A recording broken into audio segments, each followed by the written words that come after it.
നമസ്കാരം.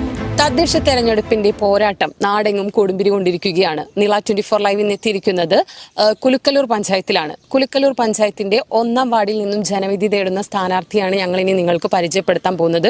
വെറും ഒരു സ്ഥാനാർത്ഥിയായിട്ടല്ല, ജീവകാരുണ്യ വിദ്യാഭ്യാസ രംഗത്ത് തന്റേതായ വ്യക്തിമുദ്ര പതിപ്പിച്ച, അല്ലെങ്കിൽ ഒരുപാട് ചാരിറ്റി പ്രവർത്തനങ്ങളിലൂടെയും കൊപ്പംകാർക്കും കുലുക്കലൂർക്കാർക്കും വിളയൂർക്കാർക്കും നമ്മുടെ ഈ പട്ടാമ്പി നിയോജക മണ്ഡലത്തിൽ തന്നെ സുപരിചിതമായ ഒരു ഫേസാണ് VM മുഹമ്മദ് അലി മാസ്റ്റർ. അപ്പോൾ ഈ തദ്ദേശ തെരഞ്ഞെടുപ്പിൽ 1-ാം വാർഡിൽ നിന്നാണ് അദ്ദേഹം ജനവിധി തേടുന്നത്. ഞങ്ങളിപ്പോൾ നിൽക്കുന്നത് ചുണ്ടൻപറ്റ പൊന്നീരി കടവിലാണ്. ഇവിടെ വരാൻ തന്നെ ഒരു കാരണമുണ്ട്. കാരണം ഈ ചുണ്ടൻപറ്റ പൊന്നീരി ജലസേചന പദ്ധതി ഇദ്ദേഹത്തിന്റെ ഒരു നാൾ വഴികളിലെ ഒരു പൊൻതൂവൽ തന്നെയായിരുന്നു, അല്ലെ? എങ്ങനെ നോക്കി കാണുന്നു ഈ ഒരു ഇലക്ഷന്? ഈ ഇലക്ഷനിൽ നല്ല ശുഭാപ്തി വിശ്വാസത്തോടെയാണ് ഞാൻ മുന്നോട്ട് പോകുന്നത്. ഈ വാർഡിലെ ജനങ്ങൾ എന്നെ കൈവിടില്ല എന്നെനിക്ക് വിശ്വാസമുണ്ട്. കാരണം ഞാൻ ബ്ലോക്ക് പഞ്ചായത്ത് പ്രസിഡന്റായ സമയത്ത് ഏകദേശം 2 കോടിയിലധികം രൂപയുടെ വികസന പ്രവർത്തനങ്ങൾ ചെലവഴിച്ചത് ഈ വാർഡിലാണ്. അതുകൊണ്ട് തന്നെ ഈ വാർഡിലെ ജനങ്ങൾ എൻ്റെ കൂടെ ഉണ്ടാകും എന്നാണ് എൻ്റെ വിശ്വാസം. ബ്ലോക്ക് പഞ്ചായത്ത് പ്രസിഡന്റ് ആയിരുന്നു എന്ന് സൂചിപ്പിച്ചു. നിരവധി സ്ഥാനങ്ങളും ഇദ്ദേഹം അലങ്കരിച്ചിട്ടുണ്ട്. നിലവിൽ മുസ്ലിം ലീഗിന്റെ ജില്ലാ സെക്രട്ടറിയാണ്. അതുപോലെ തന്നെ വാർഡുകൾക്കും ആദ്യമായിട്ടല്ലല്ലോ, മുൻപും 2005 കാലഘട്ടത്തിൽ ഇവിടുത്തെ അത് തന്നെയായിരുന്നു. അപ്പോൾ ഇവിടുത്തെ കുലുക്കലൂരിന്റെ ഒരു പൾസിനെ എങ്ങനെ നോക്കി കാണുന്നു? മൊത്തത്തിൽ കഴിഞ്ഞ തവണ ഇടതു മുന്നണിയായിരുന്നു ഭരണത്തിൽ. അപ്പോൾ ഇത്തവണ എന്തായിരിക്കും? കുലുക്കലൂർ ഗ്രാമപഞ്ചായത്ത് മാറി UDFും LDFും മാറി മാറി വരുന്ന ഒരു പഞ്ചായത്താണ്. ഇത്തവണ എന്തായാലും പിന്നെ ഒരു ഭരണമാറ്റത്തിന് വേണ്ടി ജനങ്ങൾ ഇതായിക്കൊണ്ടിരിക്കുകയാണ്. കാരണം ഒരു മാറ്റം ഈ പഞ്ചായത്തിൽ അനിവാര്യമാണ് എന്നാണ് ഈ 19 വാർഡിലെയും ജനങ്ങൾ ആഗ്രഹിക്കുന്നത്. അപ്പോൾ പിടിക്കും എന്നുള്ളത് തീർച്ചയായിട്ടും അതിൽ യാതൊരു സംശയമില്ല.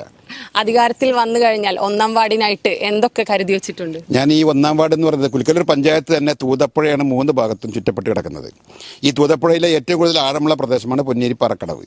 ഇവിടെ ഞാൻ ബ്ലോക്ക് പഞ്ചായത്ത് പ്രസിഡന്റായ സമയത്ത് കൊണ്ടുവന്ന പദ്ധതിയാണ് ഈ പൊന്നേരിപ്പാറ ജലസേചന പദ്ധതി. അത് ഏകദേശം ഒരു 400 ഏക്കർ കൃഷിക്ക് വേണ്ടി അത് ഉപയോഗപ്പെടുത്തുന്നുണ്ട്.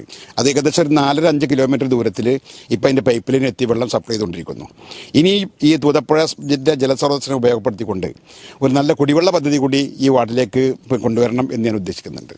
നമ്മളിപ്പോ ഈ പൊന്നേരിപ്പാറ ജലസേചന പദ്ധതി ആദ്യം സൂചിപ്പിച്ചു. ഇനിയും ഒരുപാട് നവീകരണം ഇതിനു വേണ്ടി ബാക്കി വെച്ചിട്ടുണ്ടെന്ന് കേട്ടു. എന്താണ് ഈ പൊന്നേരിപ്പാറ കടവ് എന്ന് പറയുന്നത് പുരാതനമായൊരു കടവാണ്.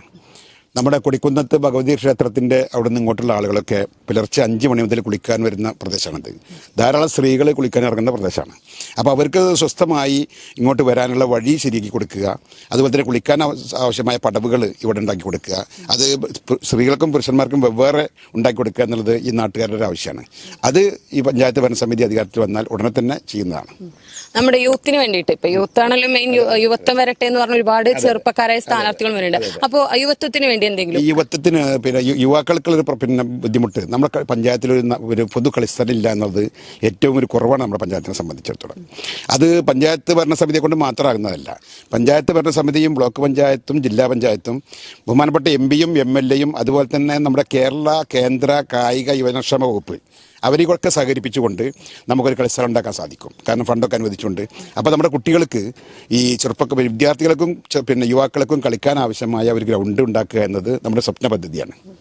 രാഷ്ട്രീയത്തിനപ്പുറത്തേക്ക് വിദ്യാഭ്യാസ മേഖലയിലും അതുപോലെ തന്നെ ജീവകാരുണ്യ മേഖലയിലും ഒരുപാട് പ്രവർത്തിച്ചിട്ടുള്ള ആളാണ്. അപ്പോൾ വിദ്യാഭ്യാസ മേഖലയിൽ ഇത്തവണ അധികാരത്തിൽ വന്നാൽ എന്തെങ്കിലും മാറ്റം? തീർച്ചയായിട്ടും വിദ്യാഭ്യാസ മേഖലയിൽ വലിയ മാറ്റങ്ങൾ ഉണ്ടാക്കാം. നമ്മുടെ സ്കൂളുകളിലൊക്കെ അത്യാവശ്യം സൗകര്യങ്ങളുണ്ട്. ആ സൗകര്യത്തോടൊപ്പം തന്നെ നമുക്ക് ഉയർന്നു പഠിക്കുന്ന കുട്ടികൾക്ക് സ്കോളർഷിപ്പ് കൊടുക്കാൻ പറ്റുമോ എന്നതിനെ സംബന്ധിച്ച് ആലോചിക്കും. അവർക്ക് വേണ്ട സൗകര്യങ്ങൾ ഉണ്ടാക്കി കൊടുക്കുക. ഇപ്പോൾ നമ്മുടെ കുട്ടികൾ അധികം പോകുന്നത് വിദേശത്തേക്കാണ് പഠിക്കാൻ വേണ്ടി പോകുന്നത്. അതിന് തടയണമെങ്കിൽ പ്രാദേശിക തലങ്ങളിൽ തന്നെ അതിനാവശ്യമായ സൗകര്യങ്ങൾ ഉണ്ടാക്കി കൊടുക്കണം. അത് നമ്മുടെ വിദ്യാഭ്യാസത്തിൻ്റെ പിന്നെ ഒരു കാഴ്ചപ്പാടാണ്. അത് ഉണ്ടാക്കണം എന്ന് ആഗ്രഹിക്കുന്നുണ്ട്. അതുപോലെ തന്നെ മറ്റൊരു പ്രധാനപ്പെട്ട മേഖലയാണ് ആരോഗ്യ മേഖല. ആരോഗ്യ മേഖലയ്ക്ക് വേണ്ടി എന്തൊക്കെ? നമ്മുടെ കുലുക്കലൂർ പഞ്ചായത്തിലെ ആളുകൾ പിന്നെ ഇപ്പോൾ ആശ്രയിക്കുന്ന ഒരു ഹെൽത്ത് സെൻറ്റർ നമ്മുടെ വല്യാട് എന്ന് പറയുന്ന കുലുക്കലൂർ പഞ്ചായത്ത് 6-ാം വാർഡിലാണ്. അത് സത്യത്തിൽ ആളുകൾക്ക് യാത്ര ചെയ്യാനൊക്കെ ഒരുപാട് പ്രയാസമുണ്ട്. അപ്പോൾ ഈ 1-ാം വാർഡിൽ ഇപ്പോൾ നിലനിൽക്കുന്നൊരു സബ് സെൻ്റർ ഉണ്ട്. ആ സബ് സെൻ്ററിൽ ഈ ജീവിതശൈലി രോഗങ്ങളൊക്കെ പരിശോധിക്കാനും അതിന് വേണ്ട മരുന്നുകൾ എത്തിക്കാനുള്ള സംവിധാനം ഏർപ്പെടുത്തണം എന്നാണ് ഉദ്ദേശിക്കുന്നത്. അതോടൊപ്പം തന്നെ ഒരു ഡോക്ടർ സേവനം കൂടി അവിടെ ലഭ്യമാക്കണം എന്ന് ഉദ്ദേശിക്കുന്നു. അതോടൊപ്പം ഈ പഞ്ചായത്തിൻ്റെ പിന്നെ ഹെൽത്ത് സെൻ്റർ PHC അത് കുറച്ചുകൂടി വിപുലപ്പെടുത്തി എല്ലാ ദിവസവും അവിടെ പിന്നെ ഫുൾ ടൈമായിട്ട് ഡോക്ടറുടെ സേവനം ലഭ്യമാകുന്ന രീതിയിൽ അവിടെ കാര്യങ്ങൾ മുന്നോട്ട് കൊണ്ടുപോകണം എന്നാണ് ഉദ്ദേശിക്കുന്നത്. അതുപോലെ തന്നെ ഞാൻ ബ്ലോക്ക് പഞ്ചായത്ത് പ്രസിഡന്റായ സമയത്താണ് ആദ്യമായിട്ട് ഇവിടെ ഡയാലിസിന് ബ്ലോക്ക് പഞ്ചായത്തിൽ നിന്നുള്ള അവർക്ക് കിറ്റും അനുബന്ധ സാധനങ്ങളൊക്കെ വിതരണം ചെയ്യാൻ തുടങ്ങിയത്. നമ്മുടെ ഈ പ്രദേശത്ത് ഈ പഞ്ചായത്തിൽ തന്നെ ധാരാളം കിഡ്നി പേഷ്യൻസ് ഉണ്ട്.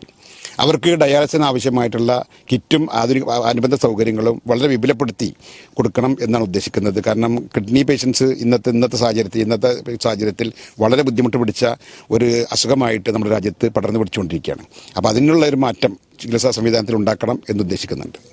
അപ്പോൾ ഒരുപാട് മാതൃക തീർത്തിട്ടുള്ള ഒരു വ്യക്തിയാണ്. ബ്ലോക്ക് പഞ്ചായത്ത് പ്രസിഡന്റ് ആയിരിക്കെ തന്നെ നമ്മളുടെ കൊപ്പം ആശുപത്രി എടുത്താൻ വലിയൊരു ഉദാഹരണമാണ്. ഒരുപാട് നവീകരണ പ്രവർത്തനങ്ങൾ ഇന്ന് കാണുന്ന ഒരു കൊപ്പം ആശുപത്രിയായി മാറ്റിയത് ഇദ്ദേഹം തന്നെയാണ്. അപ്പോൾ ഇത്തവണത്തെ അംഗവും ജയിച്ചു വരട്ടെ എന്ന് ആശംസിക്കുന്നു. എല്ലാവിധ വിജയാശംസകളും. നീള 24 ലൈവിന് വേണ്ടി രഹന തപസ്സും. 22 വർഷം ഞങ്ങളെ നെഞ്ചേറ്റിയ പ്രിയ ഉപഭോക്താക്കൾക്ക് 1000 നന്ദി.